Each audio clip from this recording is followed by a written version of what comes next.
I want to thank the American people for the incredible sacrifices that they're making on behalf of our nation.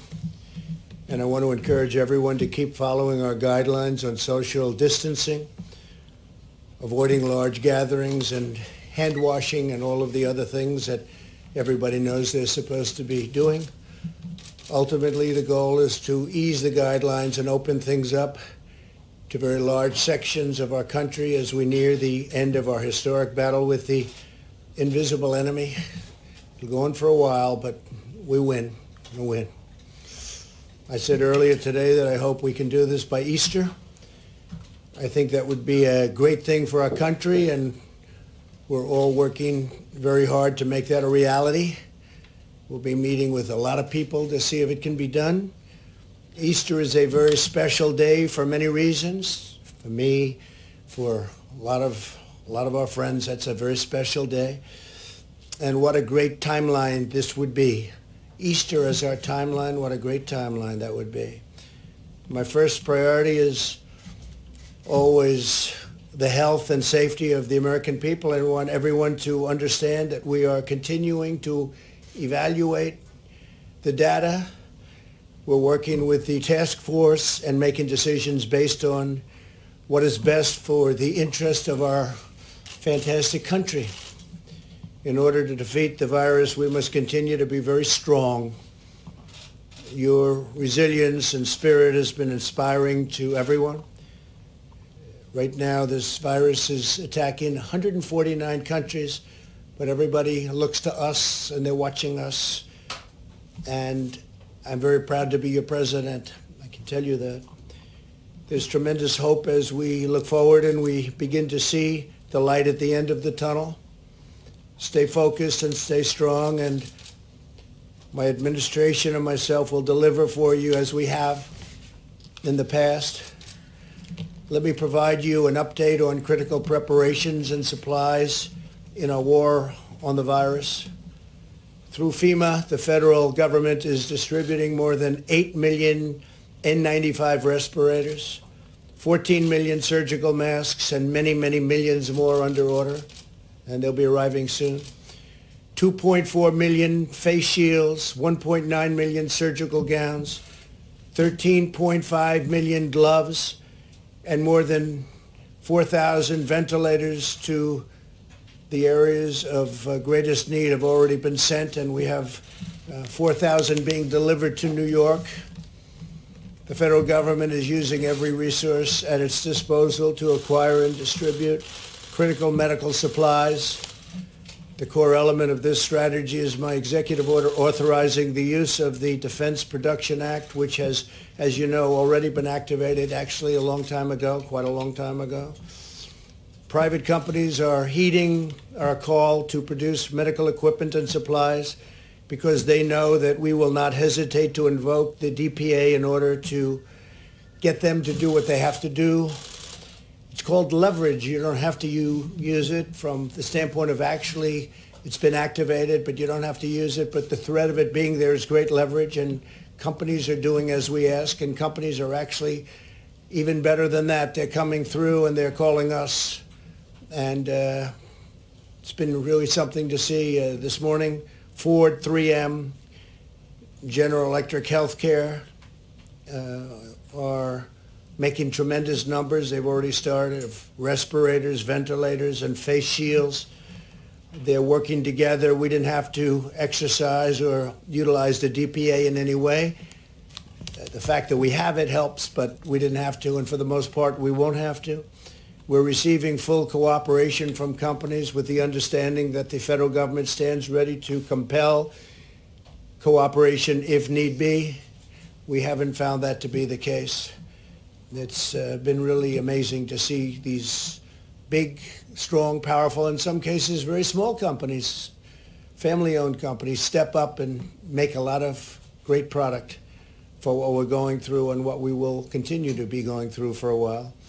The Army Corps of Engineers and the National Guard are building 4 hospital facilities in New York City at the Javits Center, which will be operational very soon. They've already started. In addition, they're building 4 separate medical facilities in different parts of the state. We're dealing with Governor Cuomo on that. So you're going to have 4 hospitals and 4 medical facilities at the highest level, too. Really incredible facilities. Temporary, but incredible. We're also deploying the U.S. Navy hospital ship, and that will be arriving in New York Harbor in the not-too-distant future. It's finishing its maintenance. They're doing a very big maintenance, and what we did is we condensed it very seriously. And as you know, the other hospital ship, and these are incredible ships, it's already on its way to Los Angeles. So we're in frequent contact with state and local officials and getting a lot of work done. We're likewise building hospitals in Los Angeles. We're working also the state of Washington. We're working with the governor of the state of New Jersey. We're building a medical facility, a hospital facility, and doing a lot of work. I want to thank the people from FEMA, the great people from FEMA, and also the Army Corps of Engineers. Secretary Mnuchin and the members of my administration continue to work closely with Congress. I'm pleased to report that we are working to pass the biggest and boldest financial relief package in American history. Senators will soon hopefully vote on a $2 trillion bill that will deliver direct cash payments to struggling Americans. No fault of their own. This came out of nowhere. Nobody can imagine this even happened, but it's not their fault.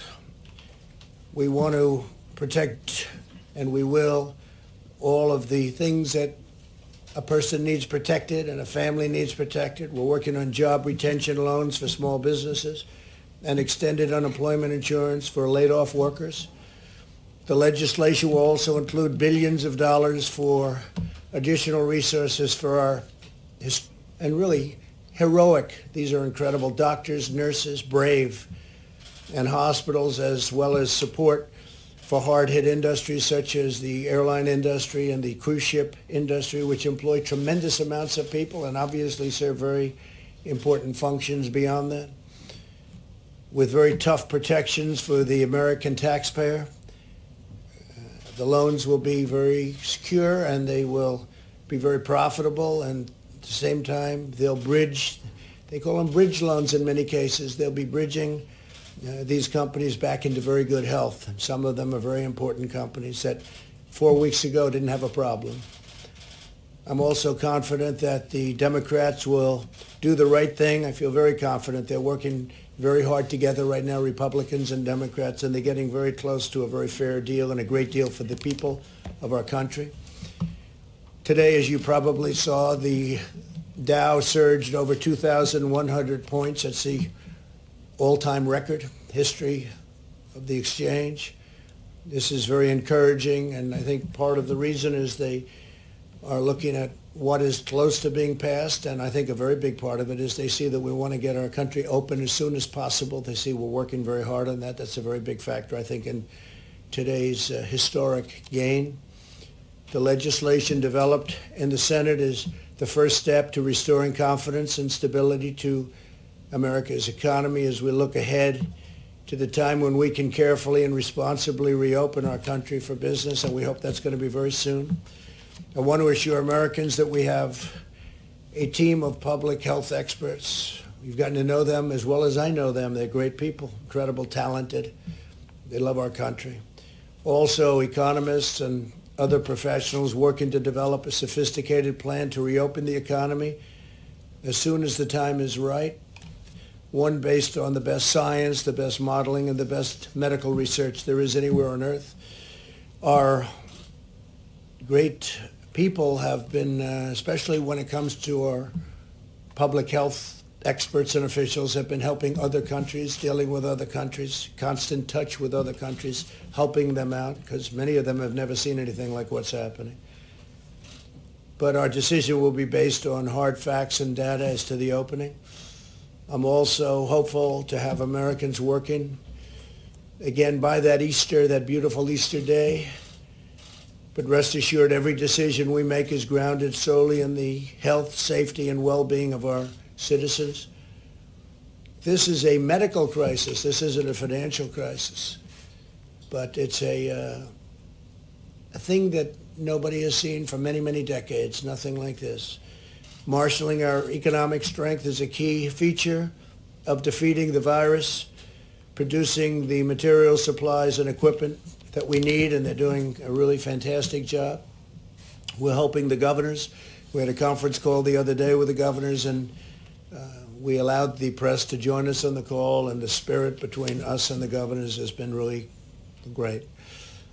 We should never be reliant on a foreign country for the means of our own survival. I think we've learned a lot. We've learned a lot. This crisis has underscored just how critical it is to have strong borders and a robust manufacturing sector. For 3 years, we've embarked on a great national project to secure our immigration system and bring back our manufacturing jobs. We brought back many jobs, record numbers of jobs. And this really shows, this experience shows how important borders are. Without borders, you don't have a nation. Our goal for the future must be to have American medicine for American patients, American supplies for American hospitals, and American equipment for our great American heroes. Now both parties must unite to ensure the United States is truly an independent nation in every sense of the word. Energy independence, we've established that. That's something incredible that we've established. We're energy independent, manufacturing independence, economic independence, and territorial independence enforced by strong sovereign borders. America will never be a supplicant nation. We will be a proud, prosperous, independent, and self-reliant nation. We will embrace commerce with all, but we will be dependent on none. Above all, we know that the best thing for our economy and the world right now is a very, very powerful victory over the virus. Every day, the American people are showing the unity and resolve that has always defined the character of our nation. In New York, citizens are using 3D printers to make hundreds of face shields. They're making them by the hundreds. In Texas, businesses and churches are uniting to collect gloves and thermometers for hospitals. In the selfless actions of our amazing citizens, we're seeing enduring strength of our magnificent nation, a spirit that can never be broken, and a victorious future that can never be denied. It never will be denied. Now what I'd like to do is perhaps ask a person who has really established herself as maybe the world's great expert on what she does. If I could ask Deborah to come forward and say a few words, and then I'll ask Tony to come up and speak, and then our Vice President, and then we'll take a few questions, and we'll do it quickly, and we'll probably see you again tomorrow. So, Deborah, please. Thank you. Thank you, Mr. President. I think those of you who heard the town hall, we are continuing to accelerate testing at a record rate. We now have 370,000 tests that have been done. The majority of those, over 220,000 in the last 8 days, which of those of you who have been tracking the South Korea numbers put us equivalent to what they did in 8 weeks that we did in 8 days. This was made possible because of the HHS team working together, bringing together the strength of the FDA with the CDC and under the leadership of Secretary Azar. We're very proud of those numbers, but we know that we have to do more, and we continue to accelerate in testing to ensure that those who need the test are tested first and have access. As we talked about yesterday, we're working on the ability for people to take their own sample. That does not mean home testing. That means taking your own sample in the front of your nose with available swabs into normal saline that can be transported to the laboratories. That will allow and free up all of the drive-thrus to be very sparing on PPE, because you'll be able to do that with gloves rather than the full PPE outfits. This will allow for more of that PPE to be dedicated to our hospitals. I think those of you who are tracking this epidemic closely, like I am, you will begin to see that there is encouraging results coming out of Italy. We are impressed by the decreases that are seen in mortality, the number of people succumbing to this illness, and the number of new cases. Our new cases will continue to surge because we're still working on our backlog, although we will be in touch with the laboratories after this press conference to really find out how many are still in backlog and how many were run in the last 24 hours. Until we can get into a 24-hour cycle, we're going to have disproportional number of new cases compared to the actual new cases, and we will let you know when we've reached that equilibrium. Finally, and I know Dr. Fauci will talk about this further, we remain deeply concerned about New York City and the New York metro area. About 56% of all the cases in the United States are coming out of that metro area, and 60% of all the new cases are coming out of the metro New York area, and 31% of the people succumbing to this disease. It means, because they still are at the 31% mortality compared to the other regions of the country, that we can have a huge impact if we unite together. This means, as in all places, they have to be following the presidential guidelines that were put out 8 or 9 days ago, and this will be critical. But to everyone who has left New York over the last few days, because of the rate of the number of cases, you may have been exposed before you left New York. And I think, like Governor DeSantis has put out today, everybody who was in New York should be self-quarantining for the next 14 days to ensure that the virus doesn't spread to others, no matter where they have gone, whether it's Florida, North Carolina, or out to far reaches of Long Island. We are starting to see new cases across Long Island that suggest people have left the city. So this will be very critical that those individuals do self-quarantine in their homes over these next 14 days to make sure they don't pass the virus to others based on the time that they left New York. So if they've already are 4 days out, then it's just 10 more days. So I thank you if you help get that message out to others. Dr. Fauci? Thank you very much, Mr. President. Deb. I want to just talk very briefly about 2 or 3 things. First, the issue of testing and how that has really changed the complexion of the approach that we're going to be able to take. Testing was an issue. We had many questions of testing in this room for a number of times. Now that we literally have hundreds and hundreds of thousands of testing out there, there are a few things that we can do with that. One of the things is that when we make policy about what we're going to be doing with the rest of the country, particularly those areas that are not hot spots, we need to know what the penetrance of infection is there. So we need to put a light on those dark spots that we don't know. We have to act policy-wise on data. And we're going to be getting more data, a lot more data. The other thing is that the areas of the country that are not hot spots, that are not going through the terrible ordeal that New York and California and Washington State are going through, they still have a window of significant degree of being able to contain.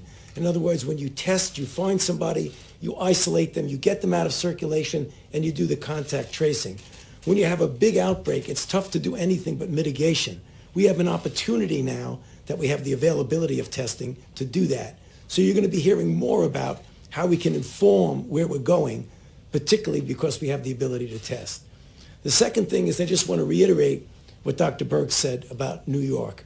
It's a very serious situation. They've suffered terribly through no fault of their own. But what we're seeing now is that understandably, people want to get out of New York. They're going to Florida. They're going to Long Island. They're going to different places. The idea, if you look at the statistics, it's disturbing. About 1 per 1,000 of these individuals are infected. That's about 8 to 10 times more than in other areas, which means when they go to another place, for their own safety, they've got to be careful, monitor themselves. If they get sick, bring it to the attention of a physician, get tested. Also, the idea about self-isolating for 2 weeks will be very important because we don't want that to be another seeding point to the rest of the country wherever they go.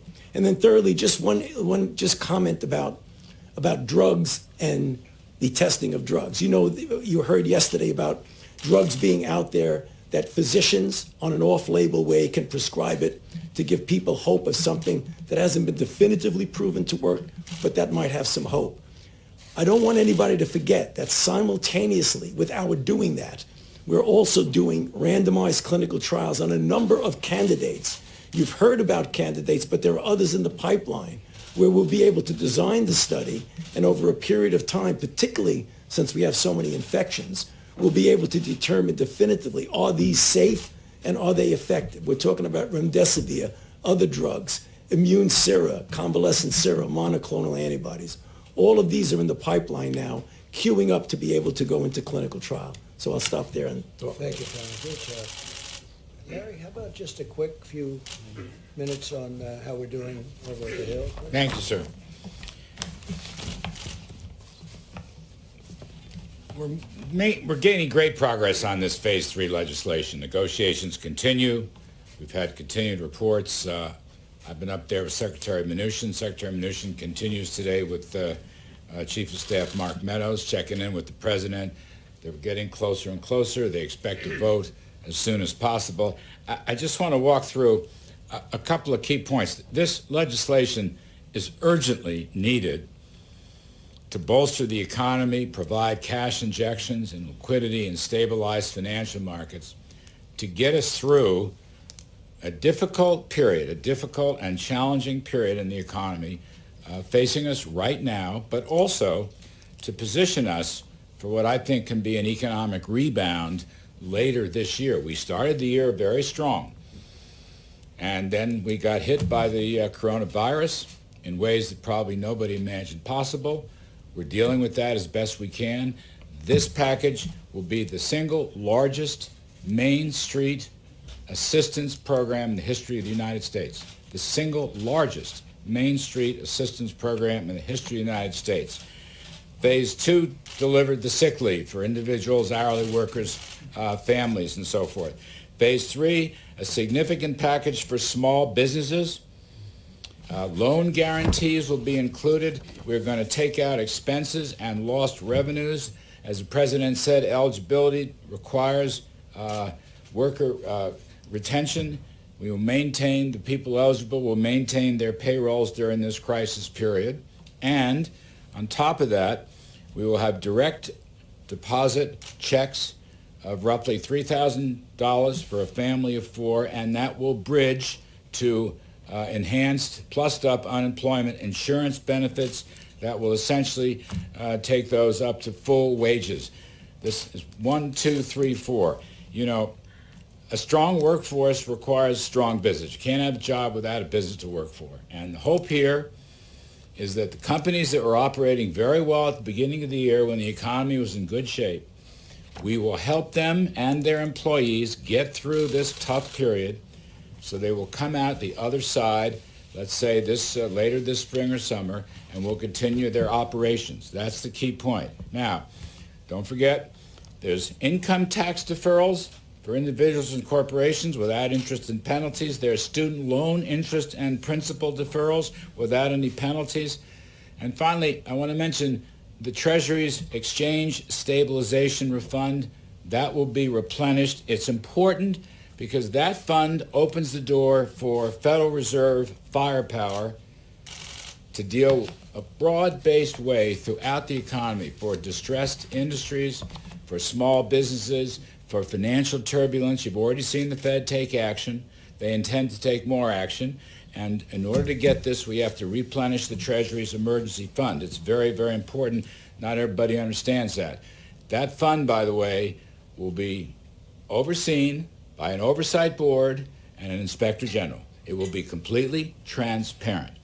So the total package here comes to roughly $6 trillion, $2 trillion direct assistance, roughly $4 trillion in Federal Reserve lending power. Again, it'll be the largest Main Street financial package in the history of the United States. Liquidity and cash for families, small business, individuals, unemployed, to keep this thing going.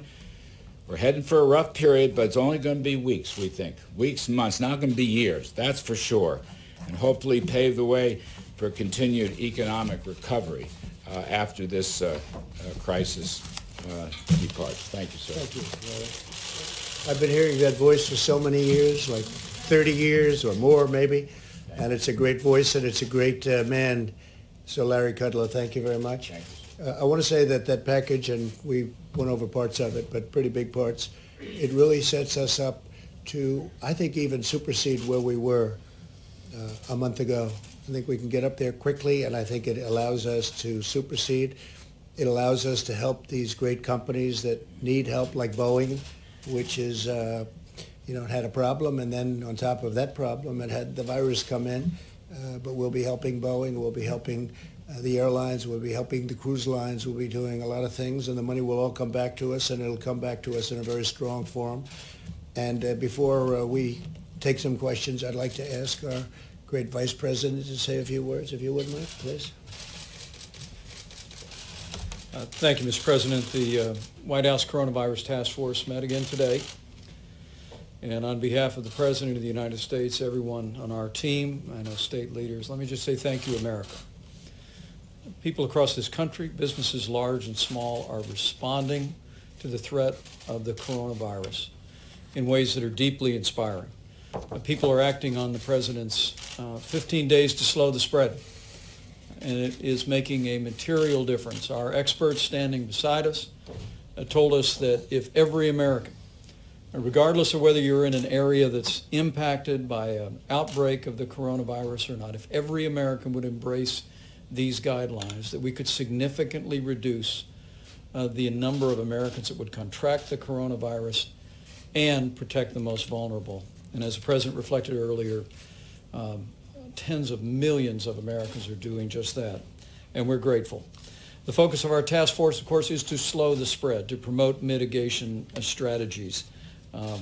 Beyond that, though, the President has us focused on testing and on supplies and making sure that those that are enduring the symptoms of the coronavirus and those who are ministering to them, our extraordinary healthcare workers, have the support that they need.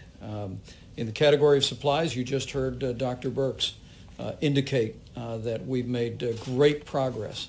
We have done more tests in the last 8 days than were done in the previous 8 weeks, and it's because of the public-private partnership that the President forged with commercial labs. And I would encourage people around the country to remind your family members and friends, if you don't have symptoms, don't get a test. We want to make sure people who are having symptoms, who have a concern, have the ability to be tested and to have those tests processed. We're continuing to urge all county hospitals, all labs around the country to report to the CDC all the results of the test, as it'll give these experts around us the ability to continue to advise the President on best practices. As I mentioned, we all continue to follow the outbreak around the country and the test results. But as several have mentioned, we're particularly focused on New York. The reality is the New York metro area was 60% of the new cases in the country.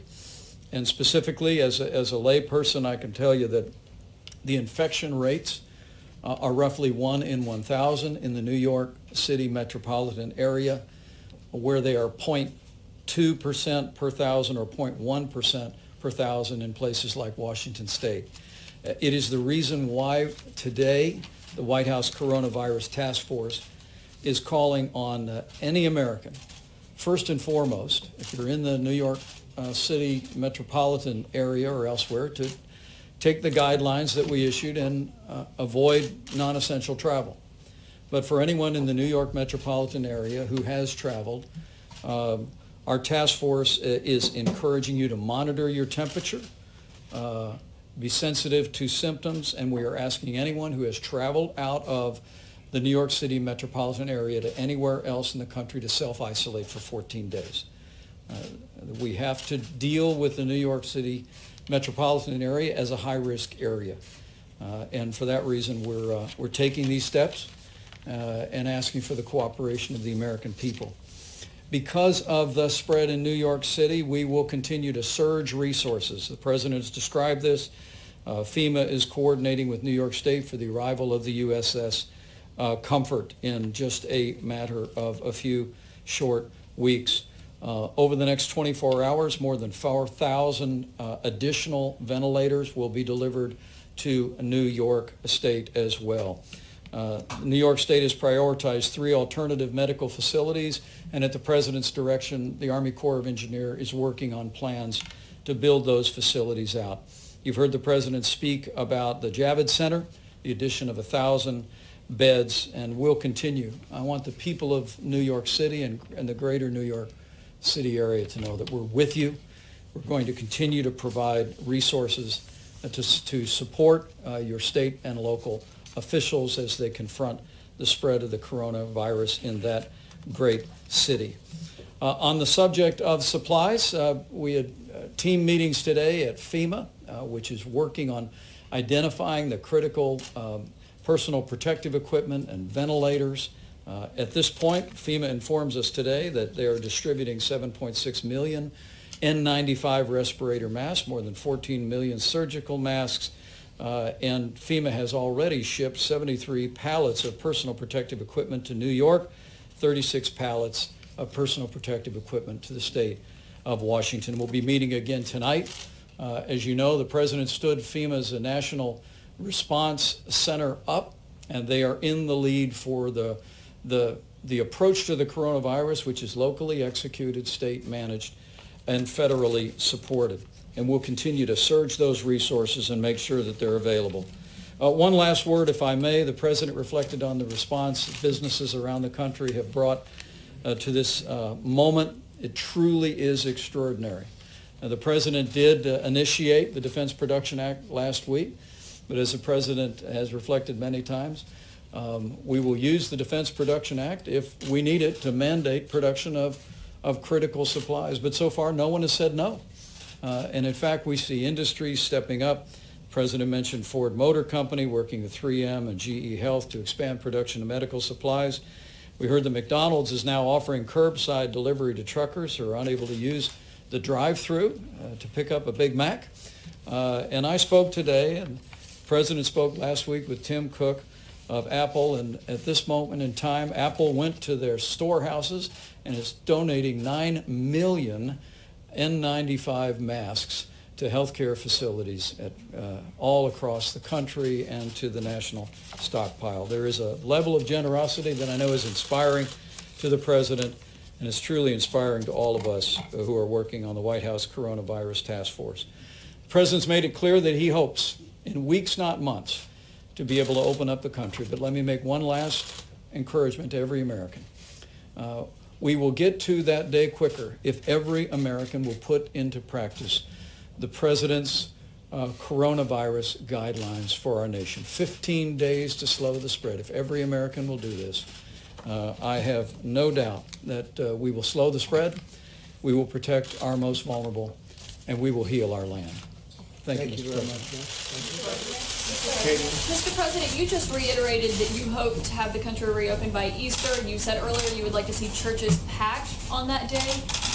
My question is, you have 2 doctors on stage with you. Have either of them told you that's a realistic timeline? I think we're looking at a timeline. We're discussing it. We had a very good meeting today.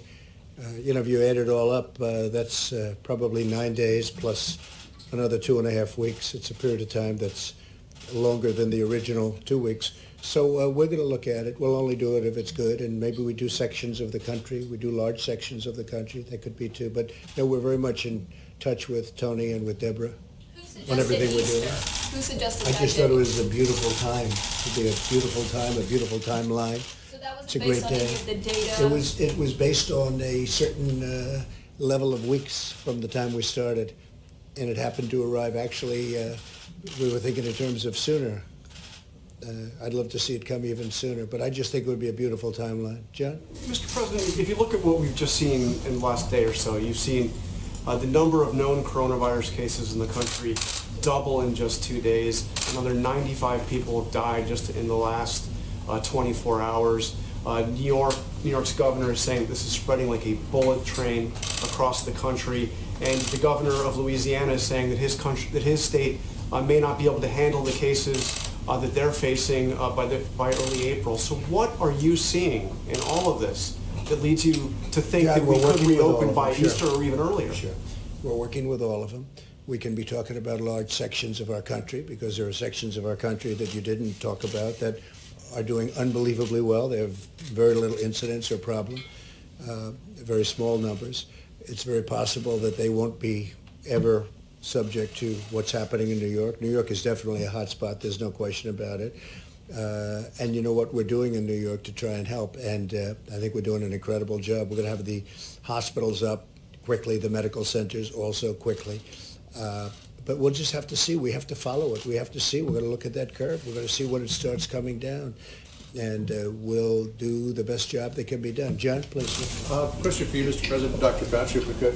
Just when looking at this idea of an Easter timeline, and I don't know that's probably flexible, what are the metrics by which you will make the decision as to whether you can say, yes, we can open up this area of the country, or no, we can't open up that area? I mean, will you be looking at disease numbers? Will you be looking at possible containment, isolation? I think we'll be looking at a lot of things. We'll also be looking again at very large portions of our country. And I will be guided very much by Dr. Fauci and by Deborah and by some of the other professionals that work with both of you. And we're going to see what will be. But that would certainly be, I think that's a goal that perhaps can happen, or at least for a very large portion of our country.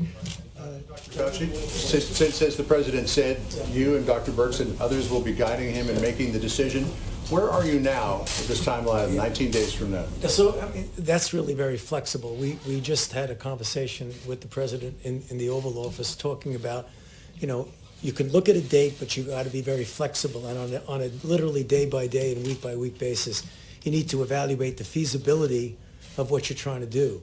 And John, you asked for, you know, what kind of metrics, what kind of data. When you look at the country, I mean, obviously, no one is going to want to tone down things when you see what's going on in a place like New York City. I mean, that's just, you know, good public health practice and common sense. But the country is a big country, and there are areas of the country, and I refer to this in my opening remarks, that we really need to know more about what the penetrance is there. So if we do the kind of testing what we're doing, and testing will always be associated by identification, isolation, and contact tracing, and you find after a period of time that there are areas that are very different from other areas of the country, you may not want to essentially treat it as just one force for the entire country, but look at flexibility in different areas. So I think people might get the misinterpretation, you're just going to lift everything up, and even somebody's going like that. That's not going to happen. It's going to be looking at the data. And what we don't have right now, that we really do need, is we need to know what's going on in those areas of the country where there isn't an obvious outbreak. Is there something underneath the surface that says, wait a minute, you better be careful and really clamp down? Or what looks there that you don't really have to be as harsh as you are in other areas. So it's looking at information that up to this point, John, we never had. So it's a flexible situation. Was New York becoming our war? Is New York becoming the epicenter? Well, it certainly is by far the, if you call it hot, if you call it any word you want to use, it is at a level that, I was speaking to Tony before, it's a level that no place else is close. It's very unfortunate. You know, one of the things that's happened that we've done, I think, a really good job on, I think that it's something special what's happened is, I learned from Dr. Birx a little while ago when she said, I learned it actually this afternoon, in 8 days, because we kept hearing about South Korea. They had a very tough time at the beginning, if you remember. In 8 days, we're doing more testing than they've done in 8 weeks. That's a tremendous turn. And with our testing, it's going exponentially. It's going up, up, up every day. So we're going to be able to do things with this very highly sophisticated testing. And it's also, the test itself is considered the best test. So on top of doing now more than anybody else, we have a very high quality test. That makes a big difference. It also makes a big difference even in terms of opening, because we're going to see those areas like the hot spots. But New York City definitely is a very hot spot. Steve? When you talk about areas that you could open up, what specifically are you looking at? What states? Are you talking about out west? Well, you can talk Midwest, or about south? Where the exactly? Farm Belt. Take a look at the Farm Belt. Take a look at areas out west. Look at big sections of Texas. I was talking to the great governor of Texas. They've done a fantastic job out there, but they have very big sections of Texas where, you know, it's like numerous states, frankly. But we can have large sections of if we want to do it that way, we could have large sections of the country open. I think it's very important that we start moving on that and start thinking about it because our country wants to be open. Our people want it to be open, and they're raring to go. And I think it's one of the reasons that we're going to have a tremendous bounce back. I think it's going to go very quickly. Also, I want to thank, while I'm here, I want to thank Larry for the job he's done, Steve Mnuchin for the job he's done. If you look at Peter Navarro, he's sort of doing different things. He's really, he's a force in terms of getting masks and getting all of the ventilators and all the things. He's been fantastic, Peter. But I also want to thank Congress because whether or not we're happy that they haven't quite gotten there yet, they have been working long hours. I'm talking Republicans and Democrats, all of them. The House, the Senate. I want to thank Congress because they are really trying to get there, and I think they will. And I'll see you all tomorrow. Thank you very much. 怎么又晚了？这诊所太远了，这里多开几间就好了。政府里需要有我们的人，需求才会被听到。哎，你这……哎，你们两个都对，可光说有什么用呢？填好2020年的人口普查，就可以协助公共资金的分配，比如地方医疗、更多的政府席位。想要给自己发声啊，赶紧上网填，打电话也行。请上2020census.gov 完成普查。